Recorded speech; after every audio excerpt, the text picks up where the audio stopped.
Maraming salamat. Nandito kayo ngayon sa kayo.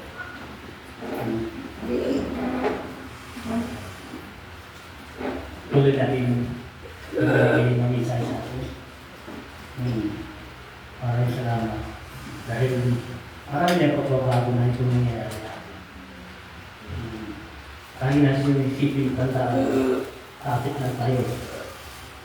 O tayo bibigyan. Kapit tayo ni Jesus. Ang dakilang mga ating tagaligtas. Dahil marami na nangyayari ay hindi karoon na tumari. Ang natin kailangan humili tayo kawawa, humili tayo kaluluwa natin sa sarili natin. Tawag natin sa ating mga kasamaan, mga pamilya. Gusto yung topic namin, hindi sa isang araw, kung paano iligtas sa mga namatay natin, kung namatay at iling yung mga kaligtasan nila.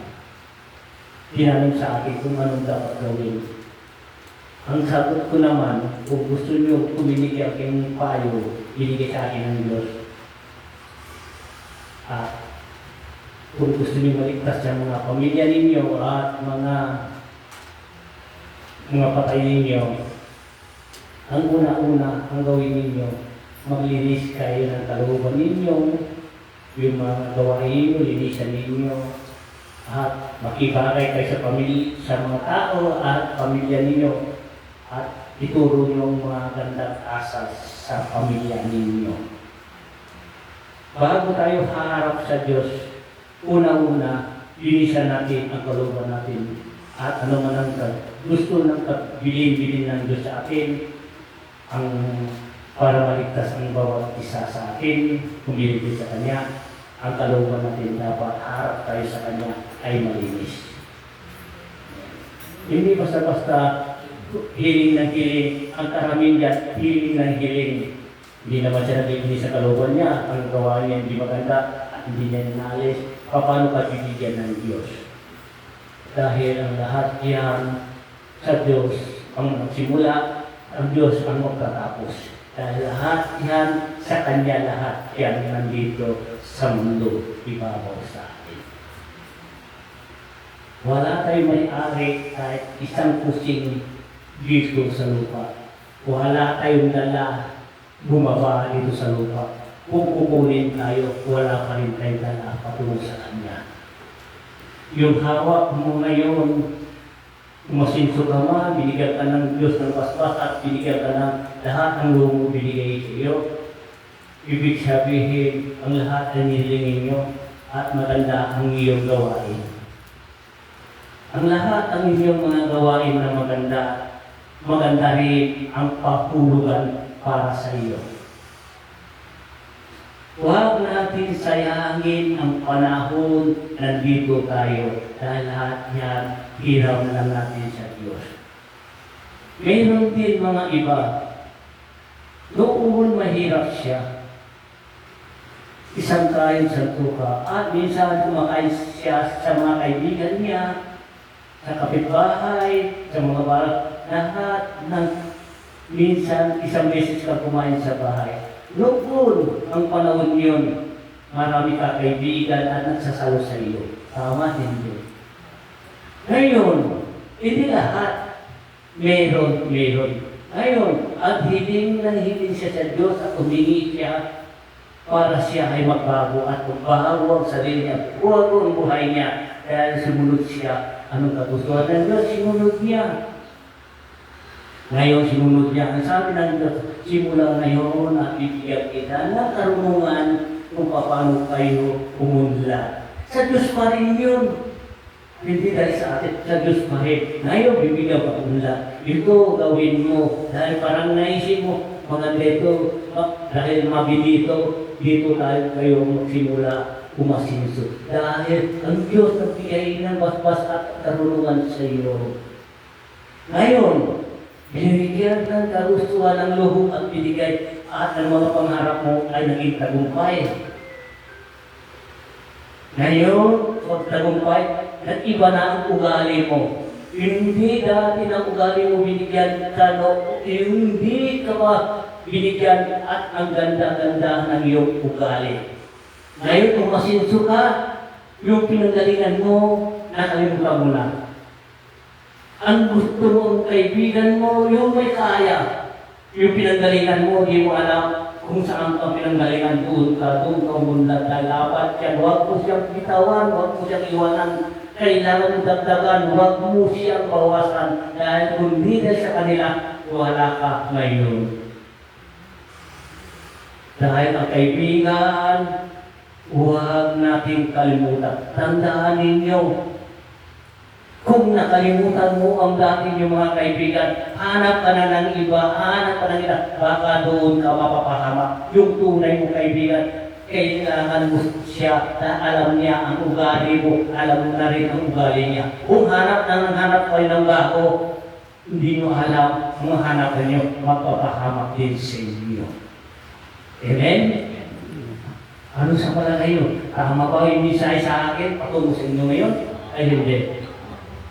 Marami, palit ng palit, pagdating ng oras, bumagsak siya, bumalik sa back to zero. Hindi lahat ng oras yun ay nasa iyo. Dahil ang Diyos lang nakakalam kung paano yan babawiin yan. Maraming paraan ng Diyos kung paano yan mawawala ang lahat. So, kailangan natin ilagay sa puso at isip kung sino ka noon at dapat ganun ka pa rin ngayon. Sa pangalan ni Jesus, kung sino man ang noon ang ugali ni Jesus, pagbalik niya, siya pa rin. At ngayon, hindi siya nagbibitaw sa atin, siya rin ang nagligtas sa atin, siya rin ang nagbigay ng buhay sa atin. Sa pangalan ni Jesus, ang bilang tagaligtas natin. Kung sa mundo natin, paano tayo liligtas? Marami dito, iba-iba religion. Ay kung again, nasa global, hindi siya magkakulit. Sari-sari. Dapat, kahit iba-iba yan, sa pangalan ni Jesus ang dala-dala natin, dapat tayo magmahalan, isang tagaligtas natin. Hindi natin kailangan tayo nagtataasan. Kami ang ligtas. Ang siya, silang ligtas, ang bawat isa. Lahat kayo niligtas kung magkakaisa kayo. Kung paano kayo ililigtas ng Diyos, kung paano kayo pipiliin. Hindi bawat isa sa inyong pipiliin. Haharap tayo ng Diyos, sabi ng Diyos, ano ang nagawa mo dito sa lupa? Ano ba ang nagawa niyo sa lupa? Ano ba ang pinasukan mo religion? Ikaw, kayo lahat. Anong religion ang pinasukan? Sino ba ang tunay ng pangalan ang mga dinadala ninyo, ang tagaligtas ninyo? Hindi ba? Jesus kayo lahat. Bakit kayo nagtatalo? Paano ko kayo pipiliin kung bawat ililigtas ko kayo ang bawat isa? Dahil kayo mismo, di marunong magpatawad, kailangan mahalang kayo buhat pagmamahal ko sa inyo. Amen? O, kung gusto magtanong at gusto sumagot kayo, yun ang isahin ng Diyos. Kailangan na tayo magkakaisa ngayon. Ang Pilipinas, ang ibababa si Jesus dito sa Pilipinas. Kailangan, bago siya lumabas at bago siya lumabas, nagkaisa na tayo lahat. Huwag natin sayangin ang panahon dito tayo. Kailangan tayo dito magkaisa. Dahil isang Diyos natin, isang maniwala natin, isang Biblia natin, isa rin ang magtatanggol sa atin at magliligtas sa atin. Amen? Sino ba? Hindi ang Diyos niya si Jesus. Sino ba? Ay wala. Sino ba ang Diyos niya si Jesus? Ang paniwala at tagaligtas si Jesus. Kung sino ba ang dala-dala niya? Kung si Jesus, itaas ang kamay. Di ba? Lahat tayo, kung Jesus, anong dapat natin gawin dito sa mundo natin? Di ba? Magmahalan tayo. Isang tagaligtas natin. Huwag mong sabihin, ligtas ka. Ang sabi na ligtas ka, lumapit sa akin, sabi na ligtas daw siya. Ang tanong ko ba, naharap mo na ba ang Diyos? At humarap ka na ba sa Kanya? O hindi pa? Hindi pa. O, sino nagsabi ligtas ka? Hindi mo sarili mo lamang. Walang sino man magsasabi ligtas, kundi pa tayo iharap sa Diyos. Amen? Sino gusto nagsabi ligtas siya? Itaas ang kamay. Di ba? Hindi niyo masasabi dahil hindi mo tayo nagkaharap sa Diyos. Kahit ako hindi mo sasabihin, ligtas ako. Dahil ako lang, ang mga bagay binigay sa akin, minsan binigay ko sa inyo. Hindi mo sabihin, ligtas ako. Dahil hindi ko alam, dahil hindi pa ako nakaharap sa Kanya ng harapan. Nakikita ko siya. Kahit sa araw, nakikita ko siya. Minsan, sa ulang nakikita ko siya. Lahat sa Kanya ko, nakikita ko ang Diyos. Ang itsura niya, ang buhok niya ay grande. Kunti na siyang barbas. Mitsalalo ang mukha niya. Dahil ang katawan niya, namumula-mula.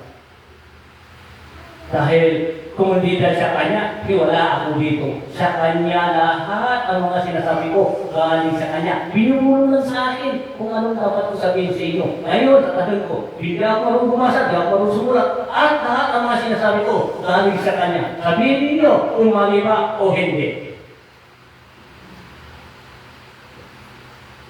Hindi ako nahihiya. Naghaharap ako sa mga insenyo dahil malakas ang loob ko. Dahil siya ang sandata ko, siya ang aking iharap sa inyo kung ilang araw at pagdating ng oras yun. Dahil ang kagalingan ko, hindi rin galing sa akin, galing sa Diyos. Ang sabi niya, Ama, malakas ang iyong kapangyarihan. Hindi sa akin galing sa Diyos. Pinahiraw ng pagsamantala sa akin. Hindi ako nagpagaling sa inyo kung hindi si Jesus.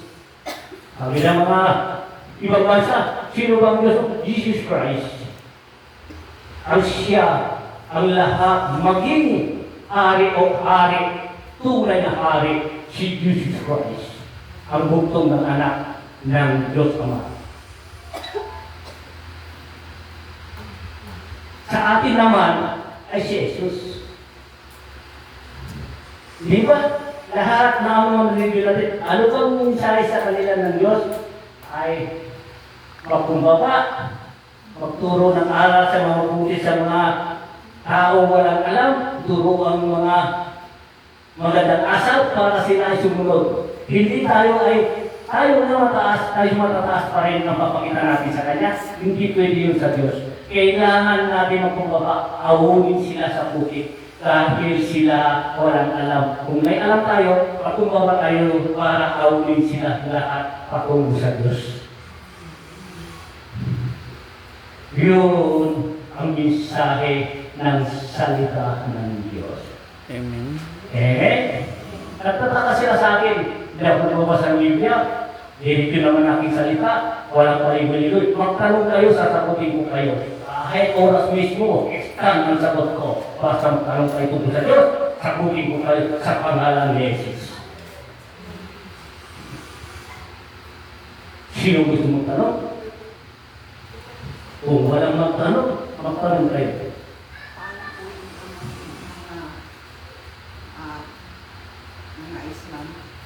Yung Islam, iba ang kanilang ang paniniwalaan.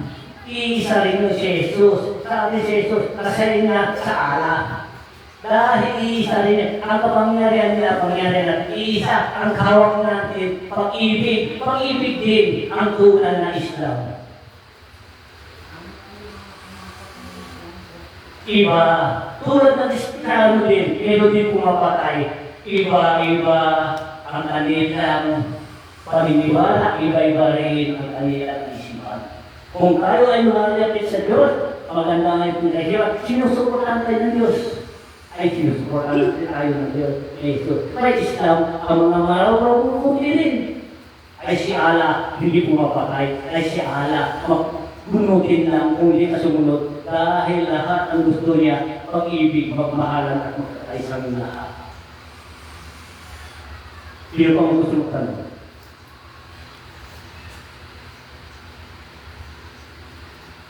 Kahit lahat isa ang binaba dito, nagkalat na yan, iba-iba na ang ating wika. Saan galing si Jesus Christ?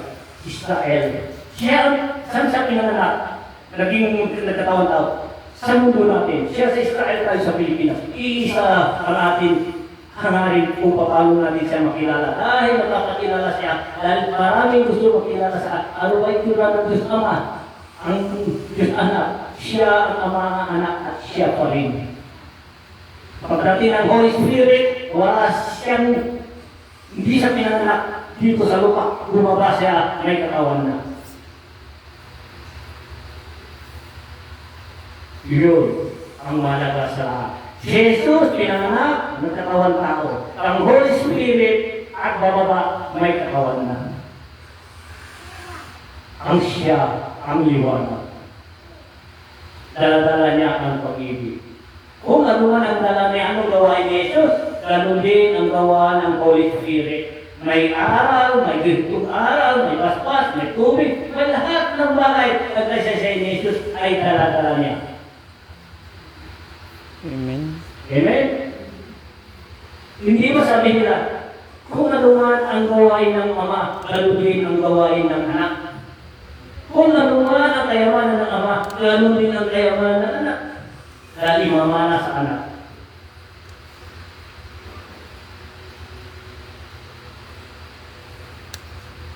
Ano ba? Kung gusto niyo malaman. Basta maganda ito. May araw kayo, ako wala. Magtanong kayo, sagutin ko kayo. Ito harap-harapan. Dahil kailangan ng Ama, mariwanagan ang bawat isa sa akin. Walang pwede simulan may higit pa sa Diyos. Lahat ang magkumbaba, ang Diyos ay nasa Kanya. Amen? Sino pa?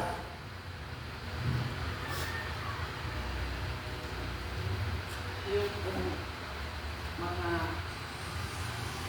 tayo, naniniwala ko sila na yung si Yahweh daw ang tunay na Diyos. Kasi, ang lahat ng sino bang nauna doon? Yahweh ay Jehovah. Kung ano man ang paniwala mo ang bawat isa sa inyo, paniwalaan nyo ang Diyos liwanag, ang siya ang mahalaga sa lahat. Tao na lang ang gumagawa ng mga pangalan. At sinabi ni Yahweh, ako siya. Jehovah, at ngayon lang, at sinilang, at ngayon lang ulit. Ang nauna ay si Yahweh. Sino bang Diyos mo? Ako at siya ko. Isa rin yun. Sa paniwala mo, isa pa rin yun. Dahil tayo gumagawa ng kabutihan. Wala masama doon. Dahil lahat yan ang paliw. Dahil ang Diyos maraming alias yan. Maraming pangalan yan. Ang importante ang dala mo pag-ibig. Ang dala mo ang kabutihan. Ang Diyos ay sa inyo. Kahit di mo siya makilala, ang gawa mo mabuti. Ang Diyos ang gusto niya, di mo ang anak makilala. Gawin mo ang kabutihan, ako ay sa inyo. Kuha nyo. Dahil ang Diyos, marami pangalan. Mainit kong, maraming sa mga pangalan. Si Apo, wala kahit maraming pangalan kung sino man ang gusto. Basta dala-dala mo ng kabutihan. Tandaan ninyo, yun ang kagustuhan ng Diyos, ng magandang asal at marunong magpapababa, marunong magpatawad, marunong din manawain siya at marunong din magtulungan. Diyos ay nasa inyo. Amen. Amen. Hanggang dito lang muna ang ating sasabihin. Maraming salamat itong paspas ninyo. Amen na.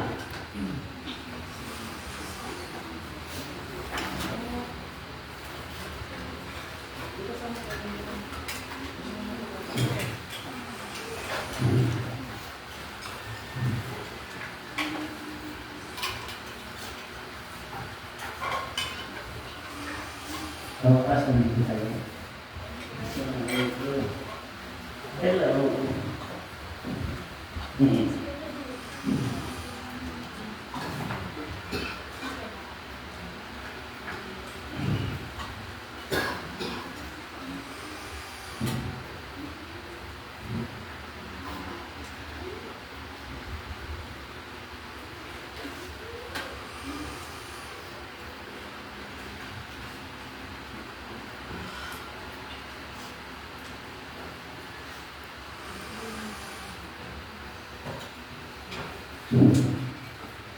Ito, kasi naka-live tayo. Ito, ang sabi ng ama sa akin, pagkalakpak siya sa inyong lahat. Kahit sino man ang pumunta dito ay freedom, ang kanya mga speak ay magkumbaba. Huwag magmura, huwag magusga ang gusto ng ama, pag-ibig ng bawat. Sa akin, anong religion pwede makasok dito? Basta pag-ibig ng dala niya, para tungkol salita ng sa Biblia ng Diyos, kapayapaan at pakumbaba, pwede sila magsalita dito. Dito, ang pag-ibig ay freedom sa lahat.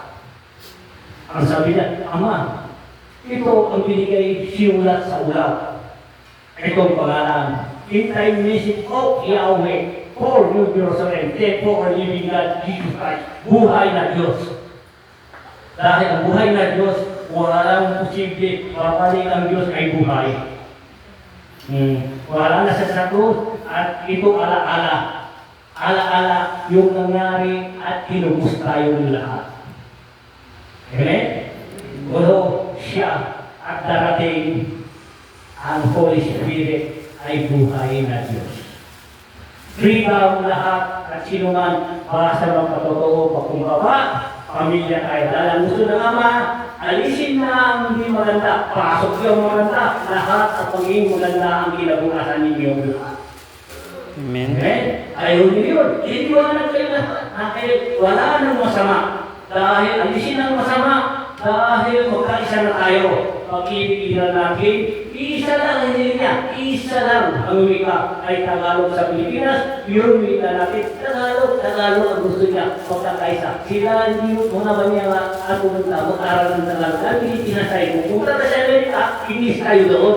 Pumunta sa Pilipinas, kaya natin ang wika natin, Pilipinas, ang Pilipino, ang the best sa Pilipinas. Dahil atin ito. Amen. Okay? Tama hindi? Oo. Gusto, sa templo lahat, kailangan sabi ng Ama, sa Pilipinas, mayroon talaga mag-convert sa kanya, English, basahin po natin Tagalog, lalo Pilipinas, ang piliin ng Diyos. Para may Ilocano, may Bisaya, may Ilonggo, kung sila magkakasalita, hindi nakakapunta mga bisita doon dahil sa kanila. Kung doon sa lugar nila, turo sila ng araw ng Tagalog, ay Bisaya mo, ay Ilonggo mo, Ilocano mo, ay intindihan niya lahat ang sinasabi mo tungkol sa pagkumaba, pagsalita ng Diyos sa inyo. Tama, hindi? Dahil kung kita natin, kung Pilipinas yan ng Tagalog, halos lahat magkakaintindi. Kung kailangan bawat mayroong bisita, kahit sino man bisita, pagdating dito, kahit Visayas, Mindanao, iba-iba, isla, iba kong salita, kung Tagalog ang pag-usapan, magkakaintindihan tayo lahat. Amen. Amen? Tama ba ang sinasabi ko mo eh? Punta ka doon sa Ilocos, Ilocano. Punta ka, di mo alam ang Ilocano. Ano gagawin mo? Lalabas ka na, kung gusto mong kumilig, lumabas ka na. Pagdating nila dito, pagkasinan, kausapin mo, magtulong ka ng arap, sila pupunta dito, dahil mabisita, labas tayo, di natin maintindihan ang kanina ang sinasabi. Dahil ang templo ng Diyos, paano natin maintindihan? Dapat hawak natin yung wika natin para makaintindihan tayo lahat. Amen? Amen. Sino ba gusto mo magsalita? Di ba? Maganda, hindi? Doon mo makikita, iisa ang hangarin natin, ayunin natin, iisa ang tagaligtas natin ay si Jesus. Kung mabuti sa Amerika tayo, English speaking, English, lugar nila yun, bansa nila yun, kung tayo mismo, ang sabi ng Ama naman, tayo mismo, dito man sa Pilipinas, maraming wika ang salita, iba-iba ang lumalabas sa inyong mga dialogue. Ngayon, yung wika ninyo, ang dialogue nila ang minigay, ang salita, ano alam mo doon? Kung di mo alam, hindi mo na napakinggan ang salita nila. Kung ikaw isang bisita, di namin parang salitang manok. Pumunta sa magsalitang manok. Dahil ang kailangan, kung halimbawa itong templo sa lahat, Tagalog para magkaintindihan tayo na. Amen. And Mabuhay sa inyong lahat sa pangalan ni Jesus at ilang Ama ang tagalitaas. Maraming salamat. Magandang hapon po sa inyo. Yes, salamat sa pagpunta. Thank you for watching sa inyong lahat and a blessed Sunday. And tapos natin share natin na virtual card. Then tayo po ay mag-end live natin. Dahil mag-live po tayo ng panibago. Thank you for watching and God bless po sa inyong lahat. And live na po tayo. Live po tayo para sa healings naman po natin. Thank you for watching and God bless po sa inyong lahat at naway na sa mabuting kalagayan po kayo at ingat po palagi. As always,